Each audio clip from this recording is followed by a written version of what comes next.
And a special thanks to Representative Omar of Minnesota. Oh. Oh. Oh, I forgot. She doesn't like Israel. I forgot. I'm so sorry. Oh.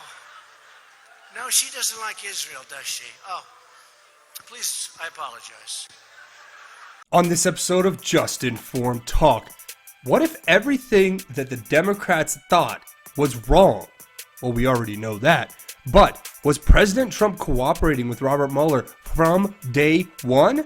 Well, new reports are suggesting exactly that. You guys are going to want to stay tuned and see exactly what happened. Hi, I'm Craig, and welcome to another episode of Just Informed Talk. I always like to begin by saying thank you to everyone who's hit that subscribe button. If you haven't, please come here to the landing page, click the big red subscribe button, and make sure you hit the bell for notifications. Also, don't forget to hit the like button if you guys like this content and want to see more. So, here's where we're at. As far as the Q posts go, we have an incredible story here to tell you. We haven't had any new Q posts. We're still waiting on that. I have a feeling they're going to be coming pretty soon. But I have a lot of information I want to share with you. There's a lot of stuff that's happened in the last few days. And here's where we left off with the Q posts. Just in case you were wondering if you guys want to get caught up with those, I always encourage you to come back here and watch these last few videos. That'll help you get caught up with the latest Q posts. I would say just go back and just watch as many as you can. It'll give you all the info you want and need. As far as that goes, we'll leave that there. And if you're scratching and going, what is QAnon and what's this guy talking about? Please watch this video. It'll give you all that information. It'll let you know exactly what that is. So today, the first story, like I said, the main story we're going to get to today is this Robert Mueller thing. So it's been brought to my attention. Now, this has been a theory that's been floating around the boards for probably since Robert Mueller started, that President Trump was directly working with and cooperating with Robert Mueller. Now, even though President Trump did not testify or agree to sit down for an interview with Robert Mueller, that doesn't mean he hasn't been working day and night behind the scenes with Mueller. And you're thinking, that doesn't make any sense because he's been tweeting out all this stuff about Mueller and the collusion and how it's all a hoax and how they're just a bunch of angry Democrats. Well, guess what? You're right. But there was a lot more going on behind the scenes, according to President Trump's own lawyer. And we're going to get to that story that was broken by John Byron a little bit later, where his lawyer is actually giving a full breakdown of how President Trump was fully cooperating with the Mueller investigation from day one. And that's what made it almost impossible to get an obstruction of justice charge against him, because how do you accuse somebody of obstructing justice when they've been working with you since day one? That's really the point. But before we get into that, we have a bunch of different news stories that I want to share with you. So I hope you guys want it, or you guys just let's check these out. First, here's a story that I thought was very interesting. It's basically of Obama giving an address to European young leaders in Berlin. So of course President Trump or Obama goes to Berlin, and with what you guys have been seeing in the news with Julian Assange, we're going to talk about that in a little bit too, and how that relates to President Obama's trip, I believe, to Germany, directly linked to what's going on with Assange today, and now how they're talking about kicking him out of the embassy. There's definitely a correlation there. But first, I want to play this clip that was pointed out by this account, Filthy Liberals, hilarious, good stuff. But you guys got to hear what President Obama is saying. Now, what he's going to talk about is how these deep fakes, we've talked about this on the channel here before, about how with the AI and technology that we have today, you can basically make a video of anyone saying anything. But I've hypothesized in the past, along with many others, that this is going to be their go-to defense to say, when we have like smoking gun evidence of them doing some really illegal criminal stuff, if it's been recorded, whether it's on camera, whether it's a voice recording, or even whatever, that they're gonna pull this line on us. So I want you to hear what President Obama has to say about this. And this is no different. And by the way, it's going to get worse with AI, because you're going to start seeing. If you think fake news is bad now, what you're going to start seeing is the ability to duplicate people's speech and figures, so that it's distinguishing what's true and what's not is going to become even more difficult. So one of the things that I think in the foundation we're looking at is how do we join, let's say, a conversation and a convening of this group with technologists and start coming up with strategies. And by the way, the strategies, not every one is going to work right away. So we may have to try a whole bunch of different things to see what is it that is able to penetrate and attract attention. You know, and we'll have to test it. And I'm always trying to figure out by talking to my daughters, you know, all right, like how long's your attention span? You know, if I you know, I know you won't listen to me more than 10 minutes, but if I'm only half joking on that one. But you know.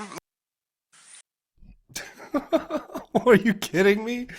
This is like so obvious, in my opinion. He's over in Berlin, in a foreign country, talking about how there's going to be deep fakes that are coming out that are going to make fake news almost ubiquitous, and that we're all going to be deceived. Well, guess what? What if there are real recordings? What if there are real videotapes that show people doing really, really criminal stuff? What if they have recorded conversations of people plotting against members of our government illegally? What if they have secret recordings of people doing very illegal crimes? And then they can just say, oh, that's a deep fake. You guys can't tell, that's obviously a deep fake. And that's just going to push the division in our country and widen that gap, that cleavage between us even more. So to me, I'm just bringing this to you. I'm letting you guys kind of decide for yourself. To me, it's just, it's on its face. It is just laughable that they're scrambling. They are panicking. They are terrified. They're doing everything they can to get ahead of what's to come. And that is the storm that we are entering right now with the president. So, yeah, I'm going to go ahead and leave that one there. Now, the next one here is an interesting story about the DNC. And talking about how the same day that the DNC, a campaign manager for Hillary Clinton, was pushing the fake Russia story at the DNC convention, I should say, the FBI launched the Trump-Russia investigation. Well, of course, we know that. Thanks. This is a very obvious story we've been talking about for quite some time. But the details basically go like this. And I'll have links to all of these in the description if you guys want to come check this stuff out, read these articles for yourself. But it just basically lays out the fact that Robbie Mook, the campaign manager for Hillary Clinton, was at the DNC on the same day talking about Russia collusion that the FBI started their investigation, which we know is no coincidence. And now, in hindsight, looking back, with the facts we have today, looking at the actions that were taken in the previous, at this conference or convention, it's so plain to see that they rigged everything. And it's the same time that the WikiLeaks emails were coming out. So don't forget that either. So,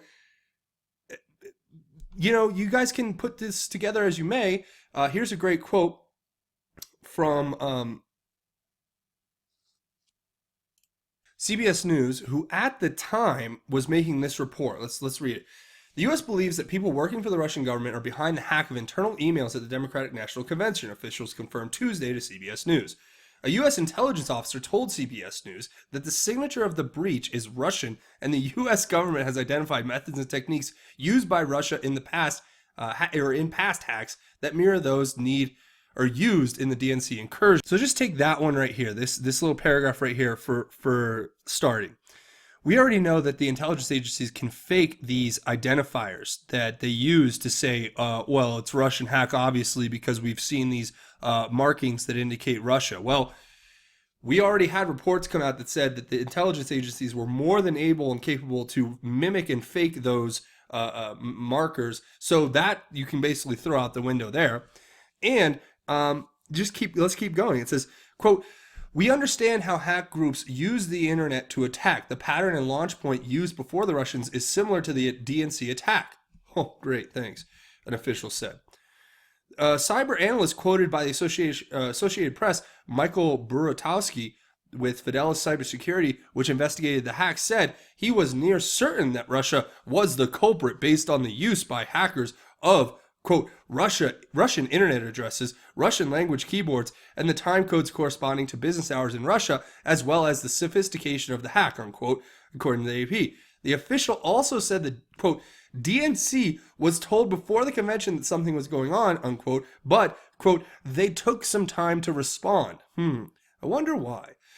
Again, the Hillary campaign manager had more to say. Here it is.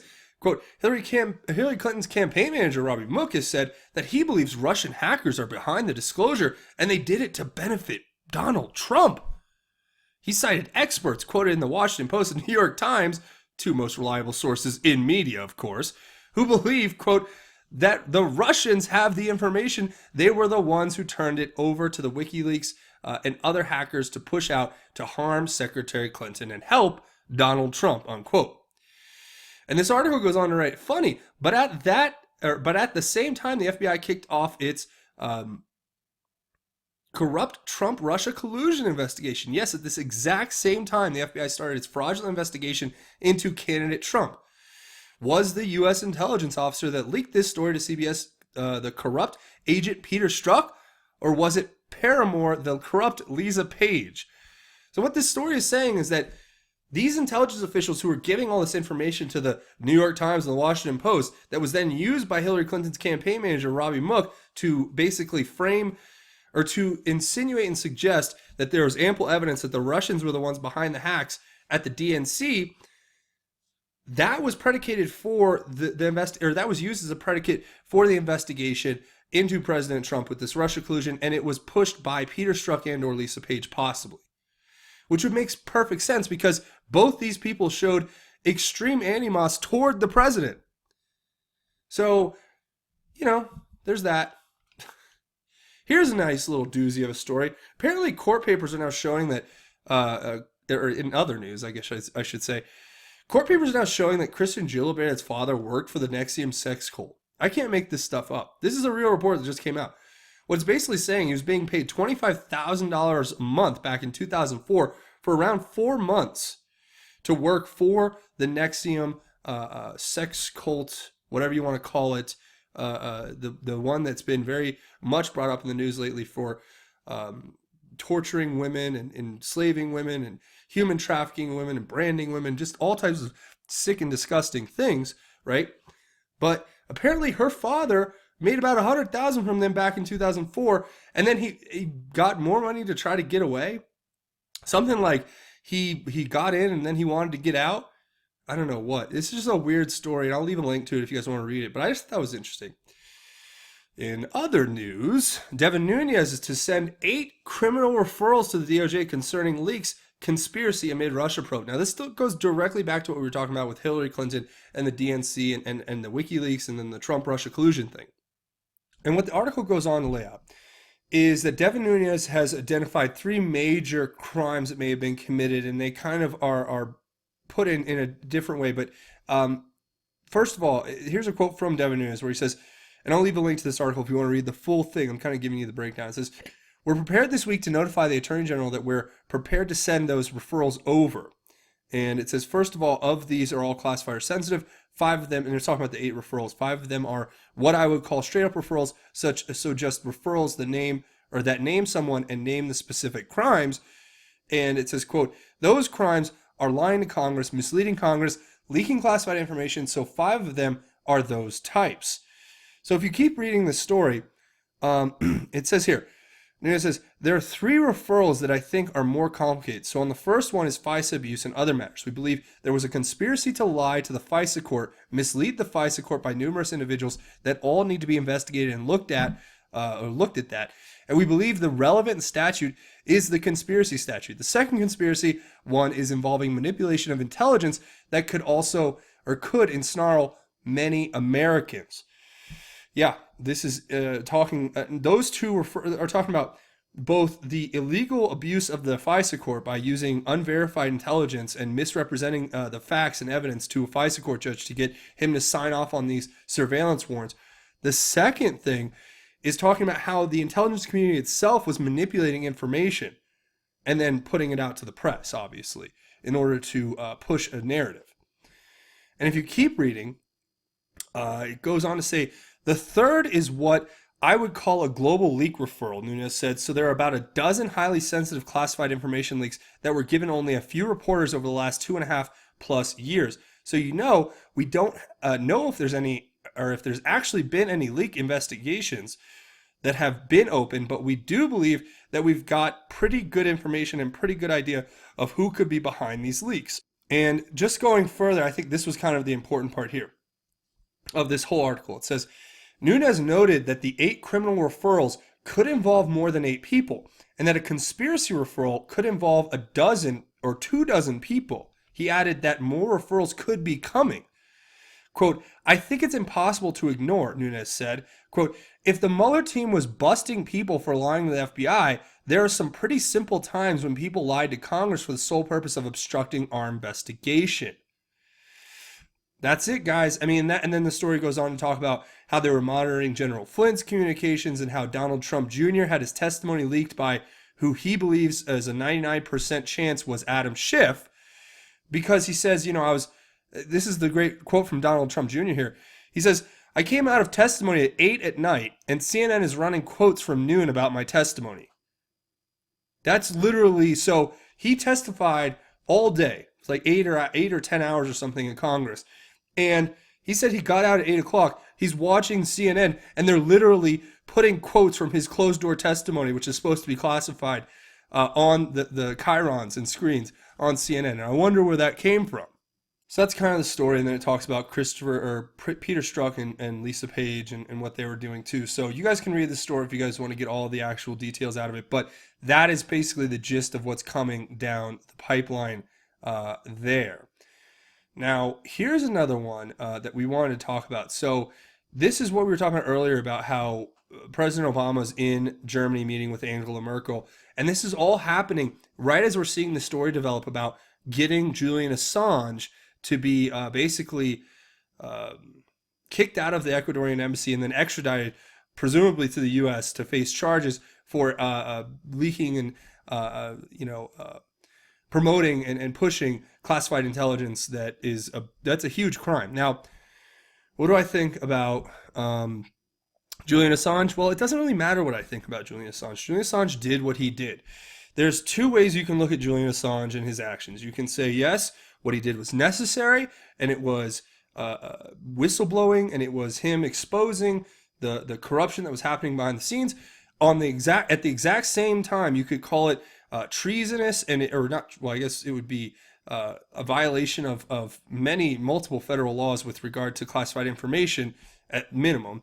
And that's basically what you can look at it as, and that he needs to be punished to set an example for other people working in the intelligence community right now to know that leaking classified information has consequences, right? And that kind of all dovetails perfectly into what we were just talking about with this whole story that's coming out about Devin Nunes and the referrals, and the story about the DNC and having their WikiLeaks and the Russia collusion thing coming right out of that as far as the FBI investigation getting started. And remember, one thing we've been learning here on the Q boards and all these other news outlets that have been reporting on this is that the Trump-Russia collusion thing, the insurance policy, I'm doing air quotes, you guys can't see it, but the insurance policy was put together almost all the way back in 2015, or at least early 2016, as a way to basically have an insurance policy against President Trump winning. So they were basically setting this up for a long time, and I guess they decided to push it right after the DNC and the WikiLeaks. They said, this is perfect, we're going to put this into Trump, and we're going to say it was Trump and how it is absurd, as usual. If you guys want to read this whole story, you can. But I think this has a lot to do with Julian Assange and his extradition and what is going on there. We'll have to wait and see what comes of that. Now, here's another, in other news, right, that I want to share. Former Democratic aide is pleading guilty to doxing GOP senators attending the Kavanaugh hearing. Well, guess what? Apparently, yeah, sorry about that. I can't stand these stupid ads. Forgive me. But basically what this is talking about is the former congressional Democratic staff member who worked for Sheila Lee Jackson, you guys, or Jackson Lee, whatever her name is, that he was the one who was leaking and doxing these senators. Can you believe this? And now he's going to be going to jail. So, this is the down and dirty, dirty tricks of the Democrats and the left. This is what they don't care about, exposing people's personal information, putting their lives and their families' lives at risk. They don't care because they care about power. They care about winning, and they care about control. They don't care about anything else other than that. They may act like they want to save the environment, and they want to, be they want to help all the animals, and they want to, stand up for women and all this stuff. No. Absolutely none of that, in my opinion, is remotely true to their core motivation. Their core motivation is, in fact, to control you, to have power, to win. That's all they care about. And they don't care. It's, darn be the consequences. That's really what it is. But this is talking about how they put together this whole thing during the Kavanaugh hearing to basically set up all these senators, to dox them, to intimidate them. This is crazy. This is not a healthy government. This is not a healthy system where you have these crazy, corrupt, criminal politicians having their aides do their dirty work in doxing people. And then, it was just an aide. I don't know. Yeah, right. I don't believe that this is like a real story, but it is. So I thought I'd share that with you guys. It just came out, so that was interesting. Now to the big story. So Byron York, excuse me, I might have called him John Byron at the beginning, but Byron York has shed light on the relationship between Trump and Mueller, and it's not all the Democrats were expecting. When you read through this story and the tweets that Byron York has been putting out, he was able to sit down and do an interview with the former Trump lawyer John Dowd. And in a series of tweets, basically Byron York, and I believe through an article that he's written about this interview, he's explained that President Trump was fully cooperating with Robert Mueller from day one. And that everything that you've heard from the Democrats about how, it's obstruction, all this stuff is a complete a lie. So I'm going to read you some of these tweets from Byron York. What was going on when Trump was bashing Mueller probe and cooperating at the same time? Quote, Bob was a big boy about the political side of it. He understood the president had to address the politics of it, from a new interview with former Trump lawyer John Dowd. So basically, Robert Mueller was fully aware that although President Trump behind the scenes is cooperating fully with his investigation and providing any and all cooperation necessary to expose these criminals, right, that were setting up this Russia collusion hoax, at the same time, President Trump was on his Twitter doing the politic of it, doing the politicking of it, which is calling it out for what it is, right? But it makes it impossible for Robert Mueller to have any case for Russia collusion, for obstruction of justice, right? There you go. Another one from Byron York here says, behind scenes in Trump-Mueller complicated relationship, in public Trump calling probe a hoax, witch hunt, in private cooperating big time, and then of course is the new interview. So you go on to read through it here, and here's one from Jonathan Allen, which is pretty interesting, a tweet where it says, whoa, if true, POTUS lawyer Dowd tells at Byron York Mueller gave Trump a back channel wink when news stories weren't right, which would mean Mueller was tacitly acknowledging what was true. Same reason Pete Rose couldn't just sometimes bet on his own team. I think it's kind of funny if you guys get that reference. Byron York says Trump-Mueller worked out unusual agreement on executive privilege, zillion documents turned over, interviews done. Idea was to finish quickly. Side benefit, level of cooperation makes obstruction accusations implausible.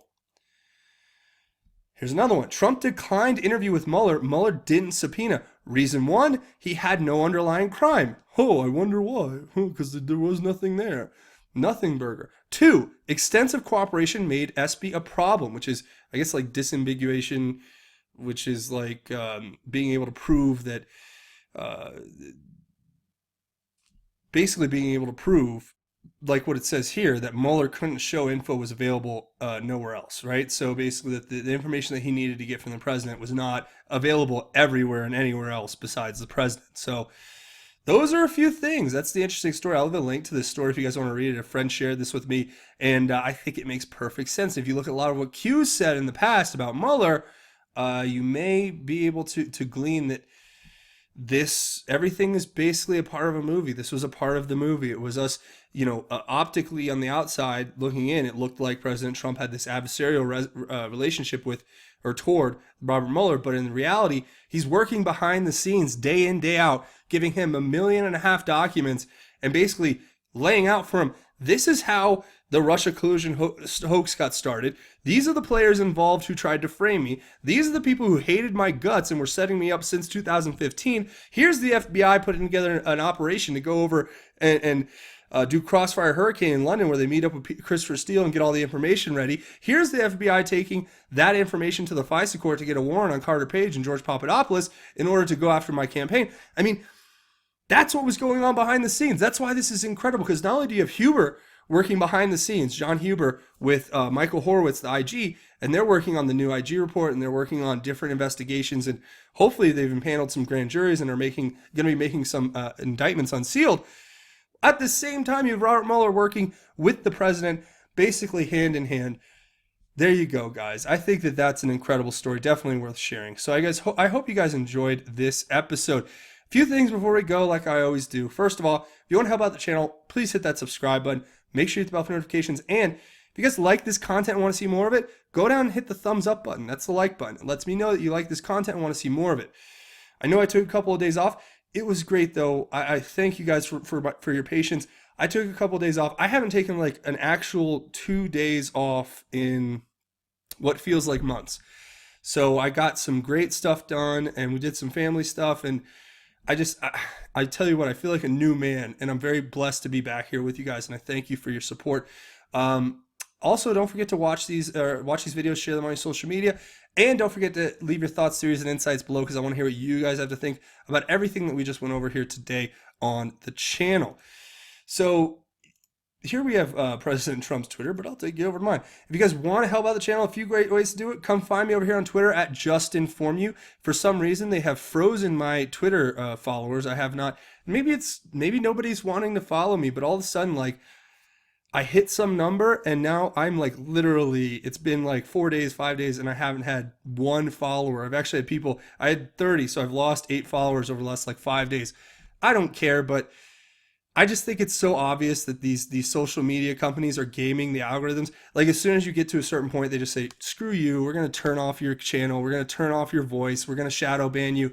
And obviously that's what's happening over here on Twitter. So if you guys want to help me out, a great way to do it is to come over here on Twitter and give me some love. I really appreciate that. Also, don't forget to go check out justinformednews.com, the official website for Just Informed Talk. Now, interestingly enough about this, I'm going to start trying to work on ways. I'll put this out there to you guys. So if you guys are interested in helping me, I'm trying to put together a few writers to contribute articles on a daily basis and start turning this website into more of a daily news website. So if you guys are interested in getting involved with that, I want you to go and email me at justinformedtalk@gmail.com. And I just want you to write me, and you can tell me, tell me about your interest in writing. Tell me about your background if you've had background in writing. You can even send me some sample pieces if you want. And I will be paying for articles. So you guys can just send that over to me, again, at justinformedtalk@gmail.com. And I'm going to start trying to find people to contribute daily and turn this website into more of a daily news website with people actually reporting. So if you guys are interested in that, come check it out. A couple other ways you can help out the channel. I'll have links to these in the description. Is Patreon, patreon.com, crowdfunding website. Without you guys, I couldn't do this channel. Your support is what makes it happen. You come here, hit the link below in the description. You come here, click this button to become a patron. It's a monthly donation. You set it and forget it. You know, you're helping create content. And yes, it's like 95% of the stuff I do on YouTube basically gets automatically demonetized. So when you guys come here and support the channel, this is really what keeps this channel alive and going. So I thank you from the bottom of my heart for your support and continued support here. Without you guys, I really couldn't do it. Also, I have a GoFundMe set up if you want to make a one-time donation or an anonymous donation. That helps out the channel a lot as well. So with that being said, I'm going to take a minute and talk about God's grace and how it is truly greater. It's a segment we do at the end of each one of these episodes. And for this one, I have a pretty short but very poignant piece of scripture I want to share with you. It's out of 2 Corinthians chapter 1, verse 12. And it talks about a clear conscience, but I want to read this to you. It says, For our boast is this, the testimony of our conscience that we have conducted ourselves in the world, and especially towards you, with God-given sincerity and purity, not by fleshly wisdom, but by God's grace. And that's it. That's what we should boast in.